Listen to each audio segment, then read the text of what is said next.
Hi. So I thought it would maybe be easier just to show you quickly how I put in the resources I was telling you about. So you go right here to the chapter in the lesson that you need. And so we're on chapter 13, lesson 4 for area. So then I just choose it. And then what you do is I just went up to the menu button here, click on resources, and that will bring up the specific resources for that specific lesson. So right here is a measuring area video. They're only usually like 3 minutes long. And whenever you go to the little gears button, there is an option to share it to Google Classroom. I'm not using Google Classroom, so I just wanted to show you that. I wish I was to show you how it looked on my end. But this is a video, and this is also a video, so you would just assign it same way, share it with the Google Classroom. And then there's always 3 there seems. Hello, this is Mrs. Workman. Brooklyn drew a shape on graph. And they're usually, like I said, like just 2 minutes long. And then underneath here are all the resources for the lesson, the actual homework page, if you wanted to assign that for them to do. There's also reteach. Sorry, that's something else. There's also reteach pages.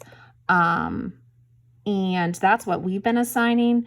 So again, you would just go to the gear, and there is an option down there to share it with your Google Classroom, the same option as well as the different homework. So then when you go up to here, there is an assignment tracker, which shows you, so this is what I've assigned for, there's an area video 1, 2, and 3. Then I provided some grid paper if needed for this activity we're doing.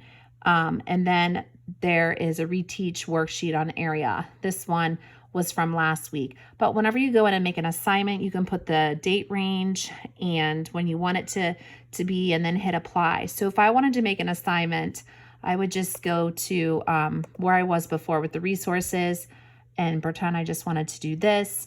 And I would say, assign this resource. Then this comes up, and that's where you can pick the start date down here, the due date, the expiration date, and then all to your students. And I just always name it up there, and then it will automatically appear in their to-do button. And we've been having the students, a lot of it, I think if you put it into your Google Classroom, it will be easier to type on. We've been doing it where they open it in Adobe, and there's an annotate button where they can actually write on it. Some students are taking actual pictures of it, physically doing it, printing it out, and parents are emailing. But I really think that it would be easier for them to write on, and I bet it would work in your Google Classroom very, very easily. So I just wanted to show you that, and that's what we've been doing. And then when they're done with it all, there's a I'm done button.